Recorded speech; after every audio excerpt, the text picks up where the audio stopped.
But today I will talk about endurance running and the evolution of humans. But I'd also would like to try to discuss how I think the study of human evolution is also relevant to the problem of health today.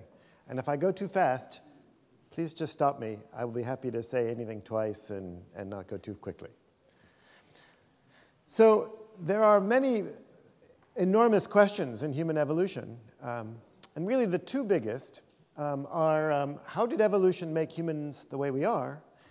But I think the second question, which often we don't discuss very often, is how is that evolutionary story relevant to our lives today? And I'm going to try to talk about those two questions by also thinking about the two different strategies we use to study human evolution. So one is really the most common strategy, is to study the human tree, right? We have various species, and we have the archaeological traces of those species, and we try to tell the story of how we get from, say, a chimpanzee-like ancestor all the way to modern humans. But another important way of studying human evolution is to think about all the things that make us special as human beings, right? So we have language, we have enormous brains, we are bipedal, we walk and stand on two legs, we're very cooperative, more so than any other species. We make and use tools, as Professor Hublin was talking about, the evolution of hand axes in the Acheulean and mode 1 and 2 and 3. These are very important, and I would argue that both ways of studying human evolution are essential, and they need to be integrated. And so today I'm going to talk about major transformations, but also a major special aspect of being humans, which is endurance, right? The ability to walk and run very long distances. And apologies for using some famous Frenchmen who demonstrate endurance in various ways. This is not a political comment. So, and the argument I'm going to make today, actually I'm going to make two arguments. The first is that the evolution of humans, especially the evolution of the genus Homo, all the people who were making the tools that Professor Hublin was talking about, that they not only helped make us intelligent and tool makers, they also made all of us, everybody in this room, endurance athletes.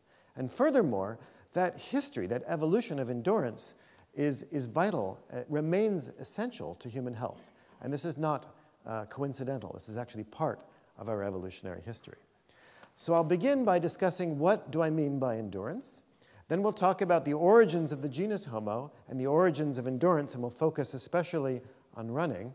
And then I'll conclude with a short discussion about the legacy of this history of endurance for our health today. And so we'll begin with what is endurance. And it's important to realize that in biology there's a fundamental trade-off between power and strength and endurance. You cannot be good at both. It's impossible.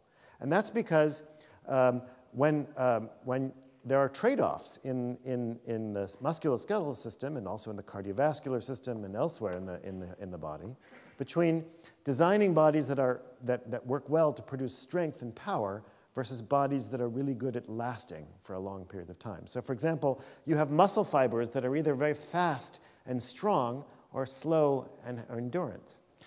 Muscles are very costly. Your body, for example, about 40% of the energy you use to exist, you spend just paying for muscles. So muscles are expensive. So having large, costly muscles can make you strong and powerful, but they're not good for endurance because they use a huge amount of energy. Your metabolism, for example, we have metabolic processes that work anaerobically as those that work aerobically, but there's a conflict between those two. So you can either be good at speed or you can be good at endurance, but you can never really be good at both.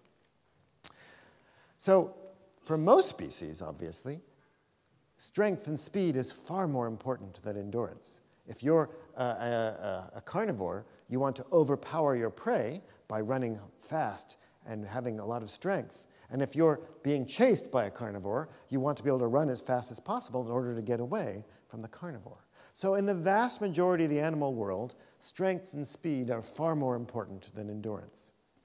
And so a common theme in human evolution is that human evolution, because we are obviously not very strong, is that human evolution has been a story of the triumph of intelligence, of brains over strength and power, over brawn, we say in English, right? It's a classic story. But I would like to use this lecture to question this common idea. Yes, tools and intelligence have been extremely important in human evolution, but I would argue that it's actually been a combination of brains and brawn, of intelligence and endurance, that has made us such a special species. So let me give you some evidence. The first is that it turns out that humans are not very strong. Even the very strongest human beings are incredibly weak compared to chimpanzees. Chimpanzees that weigh less than a full-sized human have at least 2 times the amount of strength. You can measure this in various ways. One is, I don't have a video of a chimpanzee jumping, but I like to take videos of people in Africa jumping. But a simple chimpanzee can jump more than twice as high as a Maasai jumper, right? And that's because of incredible strength in the legs of the chimpanzee. The fastest human being in the world, this is Usain Bolt. He's the world's fastest guy at the moment. He can run 36 kilometers an hour, 36 kilomètres an hour. But a chimpanzee can run about twice as fast as Usain Bolt. In fact, my dog can run about twice as fast as Usain Bolt without any training. So the fastest humans are not very fast compared to most mammals. But we are incredibly good at traveling long distances. Most of the apes, which are our closest living relatives, don't travel very far a day. A typical gorilla will travel less than 2 kilometers a day. Chimpanzees will walk only 2 to 3 kilometers a day, maybe climb 100 meters a day. Orangutans and gibbons barely travel at all. The maximum distance they run is about 100 meters. But human beings, average hunter-gatherer, chasseur, forageur, right? They travel 9 to 15 kilometers a day. All of them, everywhere, every single day. There are no bank holidays, nothing. That's what they do all the time. And when they run, they can run really long distances, about 100 kilometers. So we're profoundly different in terms of this. Ability to have incredible endurance, but we lack strength. And so the question really is, when did this transition from strength and power to endurance occur? How did it occur? And why did it occur? So with that, we need to think about the origins of the genus Homo, the species that Professor Hublin was talking about. And I would like to relate these species to the evolution of endurance, especially running. And before I start, it's helpful to remind everybody that the process of evolution is contingent, right? Evolution occurs in a particular environmental context, and the world we live in today is very different from the world from a long time ago. Evolution can only occur when there are variations, there are heritable variations that exist for natural selection to act upon. And then finally, evolution is contingent on what happened previously. So with that in mind, we have to start our story further back than the origins of the genus Homo, and a useful place to start is to go to the divergence of human beings from other apes, and apologies to Professor Hublin. But we share a last common ancestor with chimpanzees around 6 million years ago or so. Now, we're not exactly sure about the date. It could be as old as 8, it could be as young as 5. There's a big debate at the moment right now about when that date is. But we know that gorillas and chimpanzees are very similar. In fact, essentially, if you take a chimpanzee and you make it very big, you basically get a gorilla in many ways. And because gorillas and chimpanzees are so similar, that means that all the similarities between gorillas and chimpanzees, unless they evolved independently, means that the last common ancestor of both gorillas and chimps and humans, as well as chimps and humans, must have been very much like a chimpanzee or a gorilla. And we know that it lived in a forest, it was primarily a fruit eater, and I believe there's compelling evidence that it probably walked on its knuckles like a chimpanzee. Now, as Professor Brunet here from the Collège de France has shown, and I had the privilege of working with Michel Brunet on Tumai, on Sahelanthropus, we have very good evidence that Sahelanthropus was a biped. And this skull is maybe as old as 7 million years old. Also, Auroran, also discovered by a French team, is also clearly a biped. And some slightly younger hominins, maybe around just a little bit younger from Ethiopia, Ardipithecus, also were bipeds. That means they walked on 2 legs. And there's good evidence that that transition from being a quadruped, a knuckle walker, to a biped was driven by changes in the climate. So this is a graph of the Earth's temperature over the last 30 million years. As you can see, it's been getting cooler and cooler. But the period at which this transition occurred was a period of especially major cooling of the Earth. There was an enormous loss of temperature. This is across the Earth as a whole. And we know that in Africa at this time, the rainforests were beginning to break apart. And there was an expansion of woodland habitats, which have much less fruit in them. So if you're in Africa at this time and you live in rainforests and eat fruit all the time, life was a little bit challenging. So what were the advantages of bipedalism? Why did our hominids get up and start walking on two legs? And there are really two major theories. One is that it helps you feed upright. So when you stand on two legs, you can feed in the trees. But I think a more compelling explanation, and this is something that we've worked on in my laboratory, is that we actually succeeded in getting some chimpanzees to wear oxygen masks.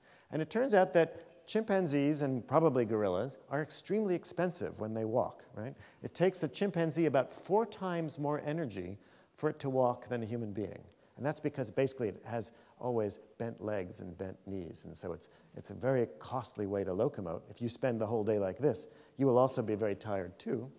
And so by becoming bipedal, we were able to save an enormous amount of energy. In fact, if you think about it, a human being can walk 4 times as long as a chimpanzee, 4 times as far as a chimpanzee for the same amount of energy.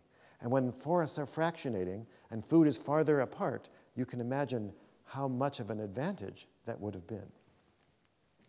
But there are also, we often think about all the big advantages of bipedalism, but there are also profound disadvantages. And the most obvious are that when you're a biped, you suddenly become unsteady. We fall over very easily.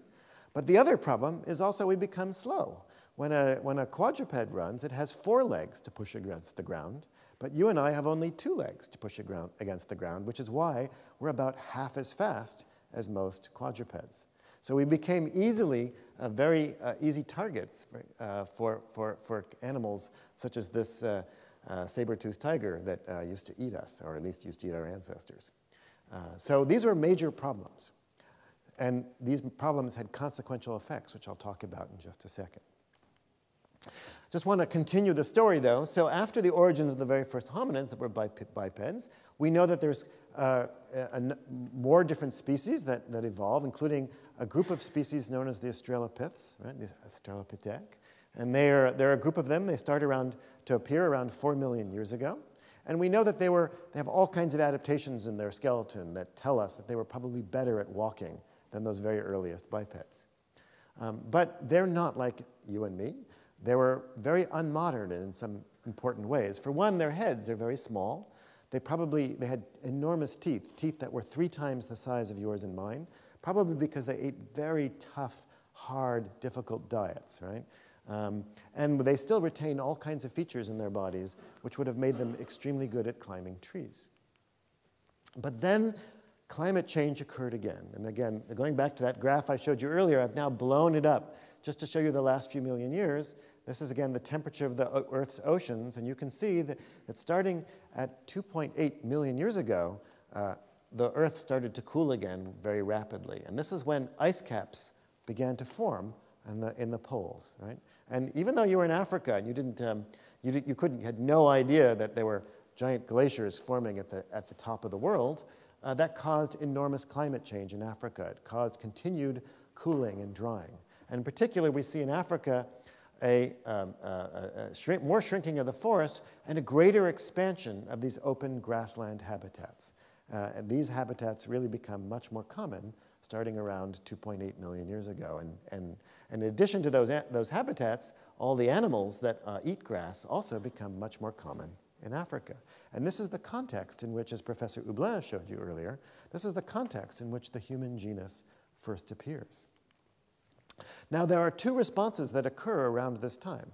One group is a very specialized group of Australopiths called the robust Australopiths that were essentially evolved to be extremely good at eating very low-quality food. Fortunately, they're not our ancestors. They went extinct as well.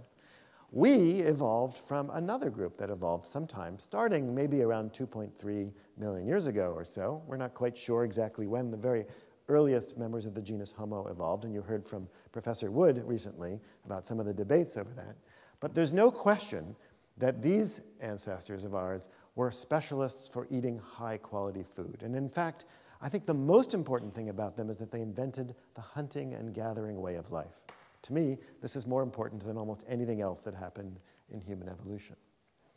Now, as I said before, there's a lot of debate about who these species are, where they first appear, what's their name, whether or not they all should belong to the genus Homo versus Australopithecus, what was the dimorphism. There are many, many interesting questions, and they're not well resolved at the moment, and there are many debates in paleoanthropology about who these species are and how to relate them. But there are some moments, there are some aspects of agreement, and even if we look not just at the transition in particular, but you sort of stand back and look at the change from Australopithecines to Homo in general, without looking at all the little details. When you stand back and look at the big picture, there's a general agreement that what happened over the course of this transition was an expansion of the size of the brain. Our teeth became small. Our face became much smaller. So we no longer have a snout, a mozoa, right? We developed an external nose, which is very useful for our glasses. Our bodies got bigger. Our legs got longer. Our feet became modern. All kinds of features that we take for granted appeared during this important transition. And behaviorally, I think the essence of this transition is the invention of this new way of life called hunting and gathering, which involves really 4 essential elements. Of course, there's hunting animals and gathering plants, but you cannot make the system work unless there's also enormous amount of cooperation between individuals, between males and females, between people in the same group, as well as you cannot make it work without the use of tools and the processing of food. I don't have time to go into all the details, but these 4 elements are all intrinsically related to this new way of life, which existed until just a few hundred generations ago everywhere around the entire world. So how did early humans gather? Well, that gathering in environments such as where our ancestors involved is not actually a trivial matter, and it involves, for a large-bodied animal to get that much high-quality food, involves a fair amount of walking. So we know that in Africa today, hunter-gatherers who live in Africa have to walk on average between 10 and 15 kilometers every single day in order to get enough food. That's a lot of walking. In the United States, that essentially means that an average hunter-gatherer female in the United States walks from Los Angeles to Washington, D.C. every single year. I'm not quite sure what the same distance would be in Europe, but maybe from Spain to Moscow, I'm not sure, but a long distance. You also have to spend several hours a day digging. You have to carry food and infants, and you have to spend a fair amount of time every day preparing your food. So these are activities, as you can see, that demand a fair amount of endurance. I can tell you, trying to spend 2 hours a day doing what this lady is doing takes a fair amount of strength. It's not actually trivial. I've tried doing it. Actually, I have her stick. That stick is now in my living room. But in addition to gathering, hunting and meat also became important. And we have compelling evidence that starting around 2.5 million years ago, meat became a more important part of the human diet. In fact, this is a bone that's dated to 2.6 million years ago. I don't know if you can see, but there are cut marks made from stone tools on this bone, and it's also been broken in a characteristic fashion to remove the marrow that's inside the bone, the fatty marrow. And these are some of the oldest stone tools that Professor Hublin has been talking to you about. And we're not sure if these very earliest stone tool makers were hunting or scavenging, but we know for sure that by 2 million years ago, hominins are actually hunting large prime-adult male animals. They're not scavenging. They have primary access to very large animals, and we can see that from cut marks. We can see that from the distribution of bones. We know that hunting, real successful hunting, is at least 2 million years old, and again, part of this hunting and gathering lifestyle. But that raises a fascinating question, which is how did early Homo hunt? As I said before, the very fastest people today who train, who have endorsements from shoe companies and are trying to make a lot of money, right? Usain Bolt can run just a little bit faster than 10 meters a second. He can only do it for about 20 or 30 seconds, and then he's completely out of gas, right? He has no more energy. Whereas an average antelope out in the plains of Africa can run twice as fast as Usain Bolt, and for about 4 minutes. So he has no chance of getting dinner whatsoever by running it down. In addition, as you can see, Usain Bolt, he's a strong guy, but he doesn't have any claws and fangs and fur, any of the natural weapons that carnivores have. Furthermore, so the standard explanation, again, that's the story that I learned in school and that most people in my field still think, I believe, is that it's technology, it's intelligence, that we became hunters by being intelligent, right? And so, and that would have been a combination of cooperation and technology. And I'm pretty sure the cooperation part is there, although, of course, we cannot see it in the fossil record. We can only infer it. But I would argue that the technology 2.5 million years ago is not there. The stone tools that Professor Hublin was discussing with you just earlier, you have to understand that those tools are very useful for cutting up an animal, but most of them are not very useful for killing an animal. Just those Levallois points that Professor Hublin showed you, that mode 2 technology, where you can actually make a small bifacial point, right, and put it on a spear, was actually not invented till less than 500,000 years ago. In fact, there's no evidence for hafting of stone tools less than 500,000 years ago. The bow and arrow was invented less than 100,000 years ago. The atlatl, the spear thrower, was invented also quite recently. Almost all the technology that modern humans use, or that hominins use to hunt, are actually quite recent. So it's possible that our ancestors hunted by, standing in trees and jumping down on their prey. I'm not sure if I would want to hunt that way. Or, as Professor Hublin showed you, there are these spears, such as the ones from Schöningen, which are dated to 300,000 years ago, but those are a little bit dangerous. Still, they require you to get up very close. Those are not spears that you can throw accurately from very far away. Those are huge, heavy spears. They're like javelins. They're not designed for accuracy. And when you kill with them, you have to get up and close and personal with your prey. This is obviously why the Neanderthals went extinct. You should not hunt a woolly rhino in this fashion. You're much better off as a vegetarian. So I would argue that these are very dangerous ways of hunting and would probably have been selected against to a large extent. And again, these are also quite recent. So our hypothesis, and by our I should say that I developed this hypothesis with my colleague Dennis Bramble at the University of Utah, and we kind of built on some earlier ideas published by a student of Professor Bramble's named David Carrier. But we've argued that running, and again, let's return to this issue of endurance, that endurance, and especially running, played an important part in this transition and the origins, not just of hunting and gathering in general, but hunting in particular. And here's how it works. So human beings are able to run at pretty good distances, so, at incredible speed. So I've graphed here speed in meters per second on the x-axis, and this is the range at which people can run marathons. So people can run marathons at up to about 6 meters a second. I cannot run a marathon at 6 meters a second. I'm more over here. But I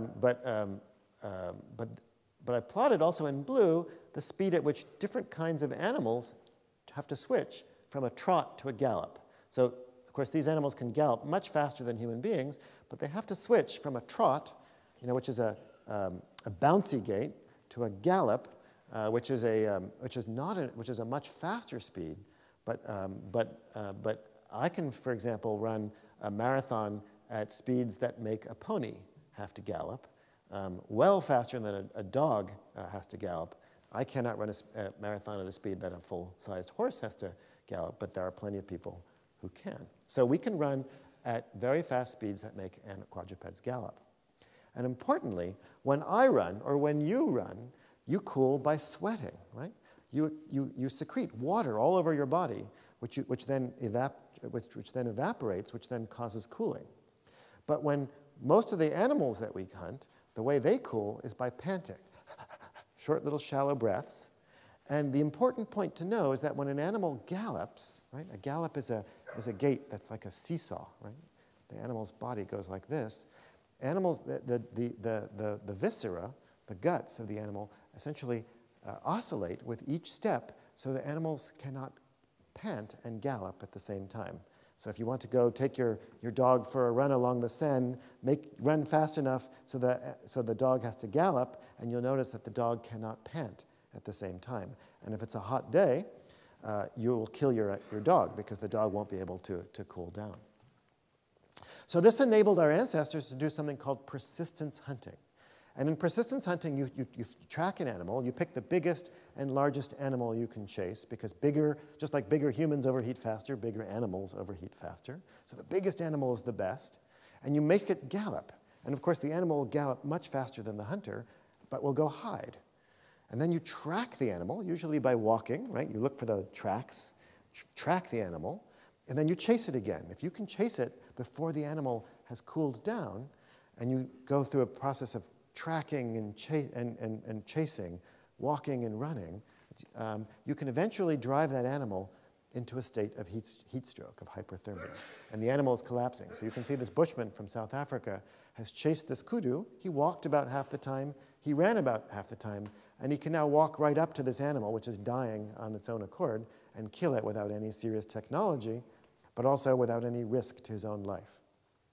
And it's a very effective way of running. In fact, it also doesn't cost that much energy. We think about running after an animal for 15 kilometers, because that's about how much running it involves. There's also some walking as well.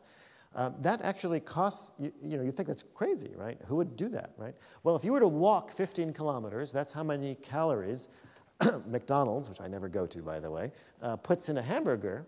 If you run the same distance, it's basically adding the frite. Okay, that's all it is. It's another 40% of energy. And we have evidence that among the Bushmen, when they hunt this way, they're actually much more successful at killing animals and tracking them and bringing them back than when they use a bow and arrow. It's a very effective way of running. It takes very little energy, extra energy. And of course, you can imagine that if chasing an animal and just for the extra cost of some frite, right, is very well worth it. And there's no risk to yourself, right? You don't have to get kicked by the animal or gored by its horns. You don't have to get close to it in order to kill it until the animal is basically already about to die.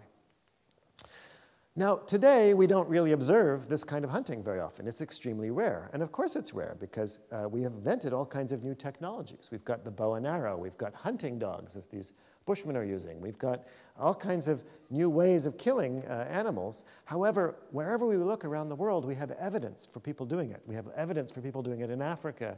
We have evidence for people doing it in the New World. We have evidence for people doing it in Australia. There's even evidence from various parts of the world, like Siberia during the summer, where people have used this kind of hunting technology until fairly recently.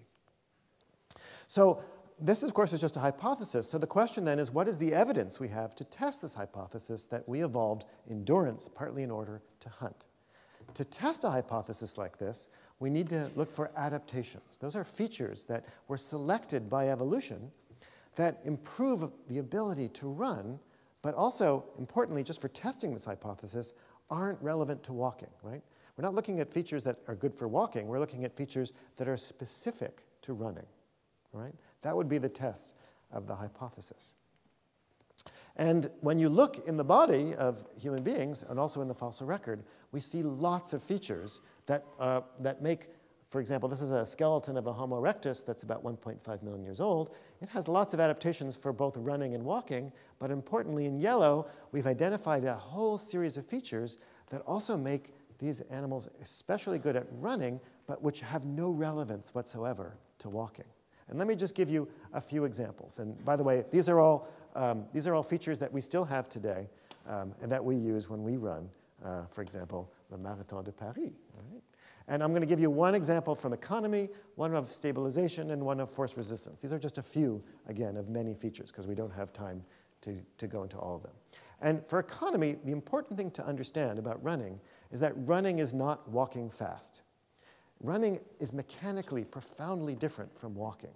So just to explain that, in walking, you basically use your legs like an upside-down pendulum. So your leg is swinging from your hip like a pendulum in the air. But when your leg hits the ground, your body essentially vaults over that leg. So your center of mass rises during the first half of stance. So you're storing up potential energy. And then in the second half of stance, your body falls. And you get that energy back for free. That's kinetic energy. And you're exchanging potential and kinetic energy.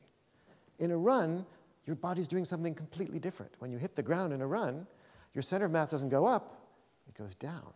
You flex your hips, you flex your knees, you flex your ankle. And when you do that, you store up elastic energy in your legs, and they're like springs, and they recoil, and they push you back up into the air for an aerial phase that occurs in running that doesn't occur in walking. So it's like being on a pogo stick. So, not surprisingly, our legs are full of springs. If you look at a chimpanzee's leg, its tendon, for example, its Achilles tendon, is tiny, about a centimeter long. But we have legs that are filled with springs, and our feet are filled with springs. And we have evidence that those springs didn't exist, or at least they were not large in Australopiths, but they're probably very large in the genus Homo.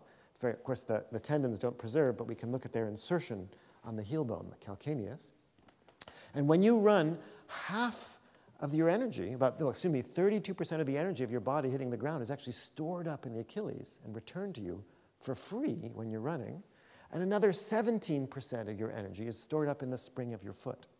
And as I said before, when we see modern human feet and legs, we have evidence for these long springs. We also have evidence from footprints that when you get to the genus Homo, we have a full, proper arch in our foot. And remember, the arch is a spring as well. It acts as an important spring. It's not a spring in walking, but it's a spring in running. So we're incredibly good at running efficiently long distances without spending a lot of energy. An even more important challenge of running is not falling over. As I said earlier, one of the problems with becoming bipeds is that we became we become much less stable. So when people are running, only a little bit of, just a brush, just a touch, and a human runner can fall down. So it's very important, you can imagine, for selection. It was very important for us to become more stable when we run. And we have many adaptations for stabilization, but the largest is what you're all sitting on right now, the gluteus maximus. It's the largest muscle in the body. In chimpanzees, it's a very small muscle. It's not very impressive. But in humans, we have, again, it's a very large muscle, and we spend a lot of time looking at this muscle, of course. And you can also put electrodes. So we've done this in my lab. This is actually a student in my lab, so I get to put electrodes in the rear ends of people, right? And you can see that when you walk, the gluteus maximus barely does anything, but when you run, it fires extremely strongly. And if you don't believe me, later on, after the lecture, you can go home and just, you can hold your rear end and walk around and you'll feel nothing, right? But when you run, you'll feel it firing with every single step. You don't need a $10,000 machine to figure it out. But again, something for you to all try later on. Interestingly enough, we can also see in the fossil record when the gluteus maximus, this portion, the upper portion, expanded, because it leaves a trace on the pelvis. This is actually one of the oldest Homo erectus fossils. It's about the same age as that piece of the skull that Professor Hublin showed you. It's about 1.9 million years old, and you can see that this fossil, like a human being, had a very enlarged gluteus maximus. So when you look at that, you can say, it was not too different from a modern human. Another important adaptation, which was studied by a colleague of Professor Hublin's, Fred Spoor, is that the semicircular canals in our heads, which play a very important role in sensing the motions of the head. When you run, your head jiggles around a lot. If you ever watch somebody with long hair when they're running, you can see the hair moving around, but actually the head stays very still. And part of the reason we're able to do that is that we have these enlarged semicircular canals compared to apes that actually give us very high sensitivity to those rapid jiggly movements which are caused by running and not by walking. And then finally, we do a lot of work in my laboratory studying the biomechanics of running, and it's very obvious again that when you run, you place a lot more body weight on your body when you hit the ground, for example, than when you walk. The forces are much higher in running than in walking. And when we study the size of the joints in human evolution, right? So these are the lower limb joints of an Australopithecus versus genus Homo. Turns out, and this is a very special way of plotting the size, but this is the size of the joints standardized to scaling. And each number here is a standard deviation away from what you predict. So what this tells you is that Australopithecines, which are in, like Lucy, which are in these triangles, are less than 1 standard deviation different in size in the lower limb than other apes. But in the genus Homo, they're 2 to 3 times larger than you expect if you're an ape. And that again, and we know that Australopiths were walking. So this is an adaptation surely for running, not for walking. So there are many other adaptations in the body. I'm not going to go over them, but the important point is that we are truly exceptional, literally from our heads to our toes, with all kinds of features that make us so good that we can actually race horses. And every year in various parts of the world, in Arizona as well as in England, they have these races between human beings and horses. The horses have to have veterinary checkups every 25 kilometers, not the human beings. And to be honest, the horses often win, but whenever it's hot, the humans win. Of course, it's never hot in Wales, but in Arizona, the humans have no problem beating the horses. Now, I'm not arguing, it's important to say that I'm not arguing that human beings are all about running. Of course, there are many aspects to being human that are important, right? I would argue that running is one of a suite of adaptations that we evolved in this important transition to genus Homo for hunting and gathering. And of course, part of that is also, again, big brains and tools and cooperating and throwing. There are many features, all of which are part of this ensemble that made us hunters and gatherers, that created this transition in human evolution. And altogether, they led to a rather remarkable shift, because it's really with the origins of hunting and gathering in the genus Homo that you see this is brain size against time. It's really then that brain size starts to really increase in human evolution dramatically. And I would argue, again, that this comes from a variety of adaptations, but all of them require, that are relevant to energy, because it takes a lot of energy to grow a bigger brain. And it's fundamentally, human evolution is fundamentally about transitions in energy, and it still is. And in fact, I would argue that a lot of the transitions we've seen since then are related to energy. Because as Professor Hublin showed you, tools got better. We started to cook our food. And all of that led to even larger brains and smaller faces. And we extended the amount of time it takes for us to grow and mature and evolve and develop big brains and sophisticated behaviors that require lots of learning, such as language. We became fat. Typical primate has about 5% body fat, but human beings, even thin human beings, are 10 to 20% body fat. We, of course, reorganized our brain. We became better at speech. And of course, maybe the most important change of all, we invented much more sophisticated forms of culture. So communication that's based in learning rather than simply genetically programmed. So in short, I would argue that the evolution of the human genus was not a triumph of brains over brawn. It was a triumph of brawn plus brains, and that endurance, including running, but also long-distance walking, played a major role in this transition to modern humans. And I'd like to conclude very briefly by thinking about what that legacy of endurance means for our health today, for our bodies today. As I said before, we evolved to be athletes. For the last few million years, females walk 9 kilometers a day. Males walk on average 15 kilometers a day. Both women and men run. Men probably had to run more than women, but there's actually lots of evidence that running was important for women as well. We have to carry food, carry children, process food, throw, climb trees, dig. These are all physical activities that hunter-gatherers have to do every day. It's part of the job of being a hunter-gatherer, is being an athlete of sorts. But all of that changed very recently. So starting around 600 generations ago, we invented farming. And of course, farming, until very recently, the invention of farm machinery, was also very hard work. But that changed again with the invention of the Industrial Revolution here in France and England and America in the last 10 generations. And now, instead of walking and running and doing all our work by hand, we have machines who do much of this work for us. Let me give you my favorite example. So there are people out there who love to measure how much energy it takes to do various things. We have no evidence of how much energy it takes to sew using Paleolithic technology. Nobody's done that experiment yet. But people have compared using an old-fashioned sewing machine like the one my grandmother used with a modern sewing machine like the mayor of London is using. And it turns out that just putting a motor on a sewing machine costs 15 calories less per hour than a pedal machine, right? Now, 15 calories an hour, you may think, oh, that's no big deal. But imagine, it's France, right? You have good, strong workers' rights here in France, right? Imagine you have a job that's, 5 days a week for 5 days a year for 50 weeks a year. That's a difference of 52,000 calories a year, which is enough to run 18 marathons, just by putting a machine, an engine on a sewing machine. Now imagine all the other transformations that we've made in our lives.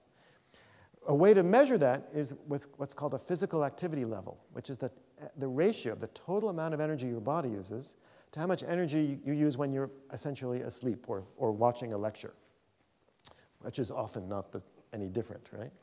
So it turns out that that ratio in the Paleolithic, we have evidence of, because we've studied hunter-gatherers, is about 1.9, right?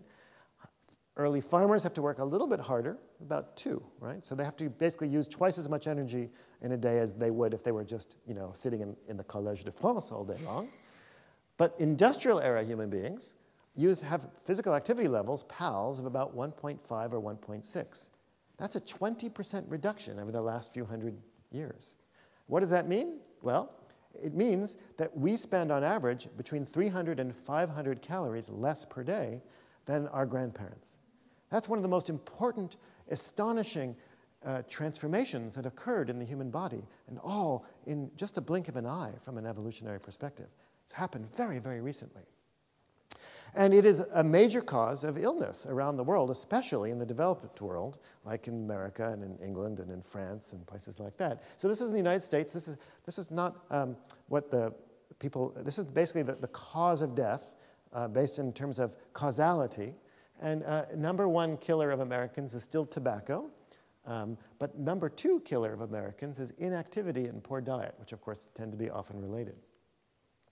How much can we tease apart how much of that comes from diet versus inactivity? Well, this is a very famous study.